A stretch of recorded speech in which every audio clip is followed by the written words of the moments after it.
So welcome to my channel. So आज की video में हम बात करने वाले हैं आपके कुछ डाउट्स जो कि जीएमसी जालौन से रिलेटेड है। एंड इस वीडियो के बाद आपका कोई डाउट बचेगा नहीं। स्टिल अगर बचता है तो आप लोग कमेंट बॉक्स में पूछ सकते हैं। प्रियांशी रिप्लाई कर देगी, मैं रिप्लाई कर दूंगी और मैं प्रियांशी की आईडी भी मेंशन कर दूंगी। सो आप लोग को उसको भी सब्सक्राइब करना है, ठीक है। और कुछ भी पूछना रहेगा तो आप प्रियांशी और मुझसे किसी से भी पूछ सकते हैं। सो हम एक प्ले टाइप खेल रहे हैं गाइस, ठीक है। तो इसमें मैं क्या बनूंगी कि मैं जूनियर हूँ इसकी और ये मेरी सीनियर है। तो मतलब मैं इससे डाउट्स पूछ रही हूँ जो मेरे अंदर डाउट्स थे जब मैं 23 बैच में आई थी। तो लाइक मेरा पहला ये था ओरई, क्योंकि मैंने कभी पहले ओरई नाम नहीं सुना था। मैंने सिर्फ डिस्टेंस डाली थी बट वो काउंसलिंग के टाइम पे फिर प्रेफरेंस में मेरे को ये मिल गया था, फिर मैंने तब सर्च किया था। तो मेरा पहला डाउट था कि ये कॉलेज कैसा है, कैंपस कैसा है।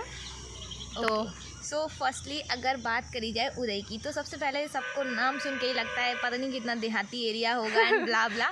तो ये चीज़ तो आप लोग ये मान लो कि आपका जो कॉलेज है वो उरई में, मेन उरई में नहीं है।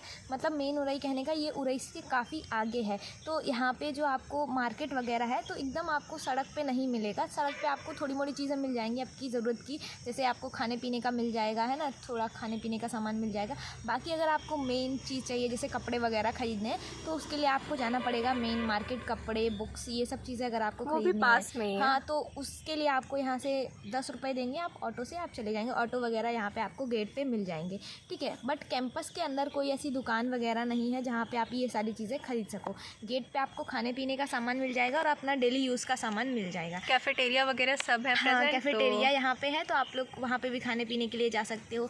और हॉस्पिटल के बगल में ही एक कैंटीन है तो वहाँ पे भी आप लोग जा सकते हो।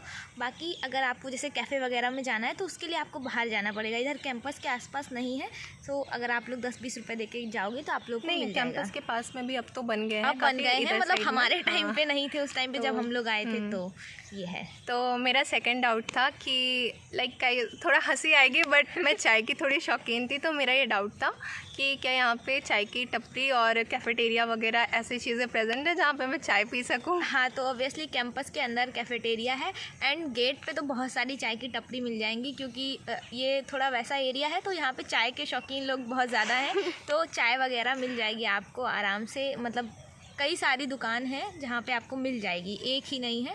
और जो स्नैक्स वगैरह होते हैं तो उस सब के लिए यहाँ पे दुकान मिल जाएगी, तो आप लोग इजीली जाके उसको मतलब परचेज़ कर सकते हैं, कोई प्रॉब्लम नहीं है। दूसरा क्वेश्चन ये है कि लाइक जब मैं कॉलेज में आई थी तो मुझे नर्सिंग के बारे में कुछ नहीं पता था, तो थोड़ा सा उसे एक्सप्लेन करो और ये बताओ कि क्लिनिकल ड्यूटीज़ वगैरह कब से स्टार्ट होती हैं और कब से लगती हैं और एक्सपोजर कैसा होता है क्लिनिकल, तो और हमारा रोल क्या क्या होता है। ठीक है, तो जैसे अगर बात करी जाए बीएससी नर्सिंग की तो ये 4 साल का कोर्स होता है। पहले क्या था कि पहले ईयरली होता था, first year second year, but अभी क्या है सेमेस्टर वाइज चलता है हमारा। 4 साल में 8 सेमेस्टर होते हैं। तो स्टार्टिंग में जब आपकी ड्यूटीज़ लगेंगी फर्स्ट सेमेस्टर में तो उसमें आपकी 40 दिन की क्लिनिकल ड्यूटी लगती है, जिसमें हमारा काम क्या रहता है, जैसे फर्स्ट सेमेस्टर में न्यू स्टूडेंट्स रहते हैं तो ज़्यादा काम हमें करने नहीं देते हैं, क्योंकि पेशेंट की सेफ्टी भी ज़रूरी है। अगर आपको कुछ काम नहीं आता है तो उस टाइम पर आप काम ज़्यादा नहीं करने दिया जाता है, बट हमें ऑब्जर्व करना होता है कि कैसे हॉस्पिटल में काम हो रहा है।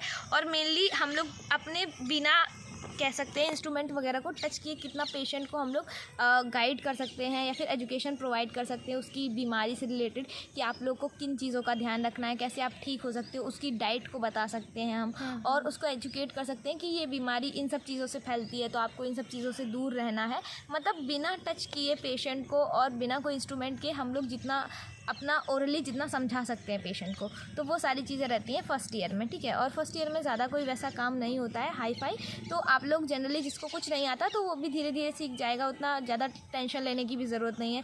और काफ़ी लोगों का ये भी रहता है कि मुझे खून से डर लगता है, मुझे इंजेक्शन से डर लगता है, तो मैं क्या करूँ। तो आप लोग जब 40 दिन की जो वो फर्स्ट सेमेस्टर की ड्यूटी होती है उसमें आप देखते रहते हो ना, तो थोड़ा एक्सपीरियंस हो जाता है। तो फिर उसके बाद डर लगना एक टाइम के बाद अपने आप बंद हो जाता है और आपका खुद का मन करेगा कि अच्छा ये मैं भी करके देखता हूँ, इसमें अरे ये तो मैंने कर लिया, इसमें तो कुछ नहीं था, अच्छा लग रहा है। तो फिर धीरे धीरे वो कॉन्फिडेंस बिल्ड हो जाता है, तो उतनी प्रॉब्लम नहीं होती है, ठीक है। तो यही है कि फ़र्स्ट सेमेस्टर में स्टूडेंट्स को ज़्यादा काम नहीं करना होता है। आप ओरली जितना समझा सकते हैं पेशेंट्स को, जितना गाइड कर सकते हैं, तो वो आपके हाथ में रहता है, ठीक है। बाकी आपको टीचर्स वगैरह रहते हैं, क्लिनिकल में प्रेजेंट रहते हैं आपको गाइड करने के लिए कि आपको क्या काम करना है, कैसे करना है। जो चीज़ें आपको नहीं आती हैं वो आपको टीचर्स भी बताएंगे। वहाँ पे जो नर्सिंग ऑफिसर्स रहते हैं ड्यूटी पे, तो वो लोग भी आपको गाइड करेंगे। बाकी आपके सीनियर्स वगैरह भी रहते हैं, तो वो सब चीज़ें आपको धीरे धीरे सिखा दी जाती हैं, ठीक है। तो उसके लिए आपको ज़्यादा टेंशन लेने की ज़रूरत नहीं है कि कैसे क्या होगा, तो वो सारी चीज़ें रहती हैं। और एक और क्वेश्चन कि क्या डमीज़ में पहले प्रैक्टिस होती है या नहीं होती है? तो वो आपके एक लैब होती है, फाउंडेशन लैब, जहाँ पे सारे डमी रहते हैं और सारे इक्विपमेंट रहते हैं जो भी आपके क्लिनिकल में यूज़ होते हैं। तो वो पहले आपकी एक डेमोन्स्ट्रेशन क्लास होती है, डेमोन्स्ट्रेशन। तो उसमें क्या होता है, उसमें आपको पूरा प्रोसीजर करके बताया जाता है। कोई भी एक प्रोसीजर ले लेंगे वहाँ पे, जैसे आपका इंजेक्शन लगाना हुआ, IM इंजेक्शन, या फिर ब्लड सैम्पलिंग हुआ, तो वो आपको पहले डमी पे करके दिखाया जाएगा, देन आपसे प्रैक्टिस करवाई जाएगी। उसके बाद जब आपको आ जाएगा समझ में, तब आपको क्लिनिकल में करना है। ऐसे ही नहीं कि मतलब गए और कुछ भी करने लगे जाके, तो ऐसे नहीं करना होता है। वो आपको इंस्ट्रक्शंस दे दिए जाएंगे तभी। और मेरा एक और डाउट था कि मेस का खाना अच्छा रहता है या नहीं रहता है? तो देखो, ऑनेस्टली बताऊँ मैं, मेस का खाना मेस के खाने जैसा ही होता है। अगर आप ये एक्सपेक्ट करके आ रहे हो कि आप जैसे घर पे खा रहे थे वैसे आपको मेस में मिलेगा, तो वो चीज़ आपको मेस में तो बिल्कुल, तब तो आपको बिल्कुल ही अच्छा नहीं लगेगा अगर आप ये चीज़ सोच के चलोगे। ये है कि मेस का खाना, पहले जब हम लोग आए थे हमारे टाइम पे खाने की क्वालिटी बहुत ज़्यादा ख़राब थी, बट अभी खाना ऐसा है कि आप खा सकते हो और इतना ज़्यादा प्रॉब्लम तेल मसाला भी खाने में नहीं रहता है। अभी खाना नॉर्मल मिलता है, आप लोग इजीली खा सकते हो, ठीक है। बट ये चीज़ मैं फिर से मेंशन कर दूं, घर जैसा खाना आपको नहीं मिलेगा। सीनियर्स के साथ इंट्रैक्शन, और हम सीनियर्स को किस नेम से बुला के रिस्पेक्ट देते हैं? सीनियर्स को देखो, यहाँ पे तो देखो सारे कॉलेजेस का अलग अलग होता है, बट मैं GMC की बात करूँ, हमारे कॉलेज में हम सीनियर्स को बॉस कह के बुलाते हैं। फिर चाहे वो मेल सीनियर हो या फीमेल सीनियर हो, हम उनको बॉस कह के ही एड्रेस करते हैं, ठीक है। और इंटरेक्शन की बात, तो वो लोग ये रहता है हॉस्टल में, अगर जैसे आप फर्स्ट डे आओगे तो वो लोग आपको सिखाएंगे कि आपको कैसे उनको रेस्पेक्ट करना है, कैसे बाकी लोगों को रेस्पेक्ट करना है, क्या चीज़ कहाँ पे रखनी है, कैसे आपको चलना है, उठना है, बैठना है, फैकल्टी के सामने कैसे रिएक्ट करना है, बाहर के लोग जो भी रहेंगे तो उनके सामने आपको कैसे रिएक्ट करना है, कैसे काम करना है, कैसे मतलब पेश आना है, वो सारी चीज़ें आपको बता देंगे। और रही बात अगर आप गलती करोगे तो वो आपको डांट भी देंगे। बट अगर बात करी जाए कि रैगिंग की, तो रैगिंग जैसा कुछ नहीं होता है यहाँ पे।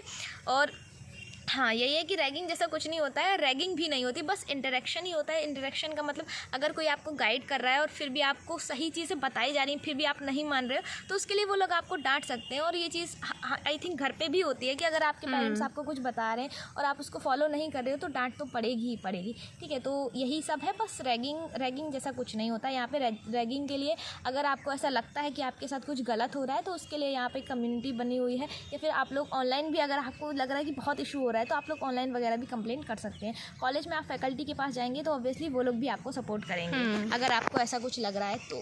वैसे तो लगेगा नहीं। लगेगा और नहीं। मेरा दूसरा क्वेश्चन ये था कि बस एक सेकेंड रुकना गाइस। हाँ, तो गाइस मेरा ये क्वेश्चन था ना कि मतलब फैकल्टी के साथ में इंट्रैक्शन कैसा रहता है? तो देखो, फैकल्टी के साथ इंटरेक्शन, अगर स्टार्टिंग में जैसे हम लोग आते हैं तो सब लोग बहुत अच्छे से बिहेव करते हैं, क्योंकि उन्हें भी पता होता है कि हम घर से आए होते हैं। अगर एकदम से वो वैसे बिहेव करेंगे तो हम लोग भी ऑब्वियसली डर जाएंगे, अच्छा नहीं लगेगा हमें, पहले दिन आए, पहले दिन ही डांट दिया। तो ये सब नहीं, स्टार्टिंग के फर्स्ट मंथ वो लोग बहुत अच्छे से रहेंगे, उसके बाद वो थोड़ा थोड़ा डांटना स्टार्ट करेंगे आपकी गलतियों को। स्टार्टिंग में आप जितना भी गलती करोगे ना, तो वो लोग बहुत पोलाइटली आपको समझाएंगे ताकि आपको समझ में आ जाए, क्योंकि घर से आए होते हैं। अगर हम एकदम से ही वो लोग डांटना स्टार्ट कर देंगे तो हमें भी अच्छा नहीं लगेगा कि कैसे आए हैं, कैसे बात कर रहे हैं, ये सब चीज़ें रहती हैं। तो बाकी धीरे धीरे आपको थोड़ी आदत भी हो जाती है उनकी, और वो लोग भी अच्छे से बात करते हैं। आप गलतियाँ करोगे तो आपको डांटेंगे भी, वो कहीं ना कहीं तक सही भी है, पढ़ाई लिखाई हाँ, भी ठीक ठाक होती है, ठीक ठाक क्या अच्छी होती है, ठीक है। अगर आप लोग अच्छे से पढ़ रहे हो तो वो लोग भी इंटरेस्ट लेंगे आपको पढ़ाने में। अगर पढ़ ही नहीं रहे हो तो फिर टीचर्स का क्या भी मन लगेगा, वो सब चीज़ें भाई। और दूसरा ये मेरा डाउट था कि कॉलेज में क्या फंक्शंस वगैरह सेलिब्रेट होते हैं या नहीं होते हैं? तो देखो, ऑनेस्टली मैं बताऊं, हम जब आए थे 2023 में, उस टाइम पे इतने फंक्शंस होते थे कि मतलब हर महीने हमें ऐसा नाचने गाने का मौका मिल जाता था। फिर जब हमारे जूनियर्स आए 2024 में, तो उस टाइम पे भी काफ़ी फंक्शंस प्रोग्राम्स हुए थे। और जब हम आए थे उस टाइम पे नर्सेस डे सेलिब्रेट हुआ था, पूरा नर्सेस वीक, तो उस टाइम पे हमें सबसे ज़्यादा मज़ा आया था। और बाकी के जो भी हमारे मतलब त्यौहार होते हैं तो वो भी थोड़ा थोड़ा सेलिब्रेट होते थे कॉलेज में, कि हमें ऐसा ना लगे कि हम घर से दूर हैं, तो वो सारी चीज़ें थी। बट अभी क्या है कि अभी तो पूरा एकदम बैन समझ लो हो गया है, अभी तो कुछ नहीं होता। अभी सिर्फ जो नेशनल फंक्शंस रहते हैं बस वही सेलिब्रेट होते हैं, बाकी उसके अलावा कुछ नहीं हो गया, होता है। लैंप लाइटिंग हो गई, ये हाँ, दोनों तो होंगे। ये तो आपका कोर्स में है तो तो ये तो होना ही है। तो ये सारे यही है कि फ्रेशर हो गया आपका, फेस्ट नहीं, फ्रेशर और लैंप लाइटिंग, ये दोनों चीज़ें आपको होंगी, मतलब देखने को मिलेंगी, आपके साथ भी होंगी। तो इसमें आप जितना एंजॉय कर सकते हैं कर लेना। बाकी और कोई फंक्शंस अभी तो नहीं हो रहे हैं, मे बी आगे हों, अभी तो कुछ उसका नहीं कह सकते।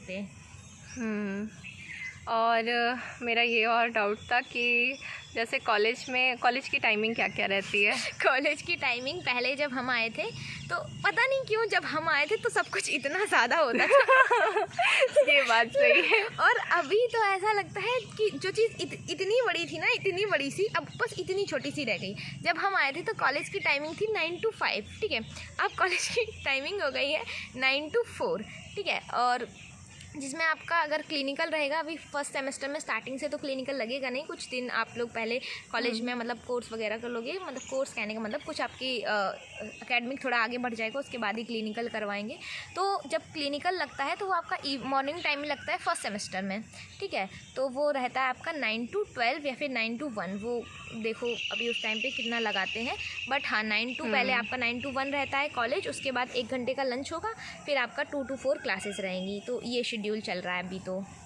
और गाइस एक मिनट, मुझे सच में मुझे हंस के मेरे गालों में दर्द होने लग गया है। हाँ, और एक चीज़ और मैं मेंशन करना चाहूँगी कि पहले जब हम लोग आए थे तो उस टाइम पे लाइब्रेरी मतलब चालू नहीं थी, बट अभी लाइब्रेरी चालू है। तो अगर आप लोग चाहें तो आप लोग वहाँ पे बैठ के स्टडी कर सकते हैं, बुक्स वगैरह ले सकते हैं। फैसिलिटीज़ तो गाइस देखो सारी की सारी हैं, तो ये उसमें भी कोई है। सोचने की ज़रूरत नहीं है। और कॉलेज दूसरा, हाँ, और एक और डाउट था कि क्या कॉलेज INC अप्रूव्ड है या नहीं है? अब जब हम आए थे तब तो नहीं था, बट अब है।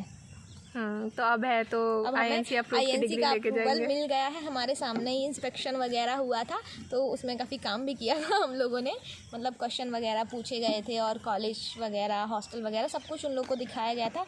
देन हमारे कॉलेज को जाके INC अप्रूवल मिल गया है। और गाइस, INC अप्रूवल जो है वो एक बार में नहीं मिलता, बहुत सारे कॉलेजेस को। हमारे टाइम पे जब हमारे कॉलेज का इंस्पेक्शन हुआ था तो और काफ़ी कॉलेजेस का इंस्पेक्शन हुआ था, बट जिसमें से हमारे कॉलेज को INC अप्रूवल मिल गया था। और काफ़ी सारे ऐसे कॉलेजेस हैं जिनको इंस्पेक्शन के बाद अप्रूवल नहीं मिला था। तो ये चीज़ भी है कि कॉलेज अच्छा है तभी एक बार में अप्रूवल मिल गया था। तो गाइस, और बाकी मेरा एक और डाउट था कि ठीक है, बोलो क्या मैं इसके खाने में क्या रसगुल्ले मिलते हैं? गाइस, मैंने इस बात में तो सुन लिया था, लेकिन मैं आपको अपने मुंह से ही बता देती हूँ। चलो ठीक है, तो डेज़र्ट मिलता है मेस में, ठीक है, संडे वाले दिन। ठंड के मौसम में रसगुल्ले मिलते हैं और गर्मी में आइसक्रीम मिलती है। हाँ, मतलब हफ्ते में एक बार, संडे के दिन। तो गाइस, आप ऐसे फालतू के क्वेश्चंस ऐसे डायरेक्टली मत पूछ रहे आपको पता नहीं आपको रिप्लाई क्या मिल गाइस, सकता मैं है। बताती हूँ। मतलब जब क्या हुआ था कि हम आए थे, मतलब हमारे आने का टाइम था, तो इन्होंने किसी सीनियर से पूछा था कि क्या रसगुल्ले मिलते हैं, तो इनको काफ़ी सुनाया गया था उसके लिए। सो इसीलिए हम लोग नहीं, आपको मतलब मैंने वे ऑफ सेइंग भी तो कुछ होता है ना, तो मैंने शायद ढंग से नहीं पूछा था, तो इस वजह से सॉरी इसलिए बॉस अगर आप वीडियो देख रहे हो तो ठीक है। तो बस। सो गाइस, आई थिंक हमने आपको सारा कुछ एक्सप्लेन कर दिया है। बट अगर आपको लग रहा है अभी भी कोई डाउट रह रहा है तो आप लोग पूछ सकते हैं कमेंट बॉक्स में, और मैं प्रियांशी की ID पिन कर दूंगी। प्रियांशी का भी चैनल है, सो आपको इसको सब्सक्राइब करना है और आपको जो भी पूछना है आप पूछ सकते हैं। ये भी रिप्लाई दे देगी, मैं भी रिप्लाई दे दूंगी। और बाकी आज की वीडियो के लिए इतना ही है, मिलते हैं नेक्स्ट वीडियो में। Bye bye. बाय। बाय।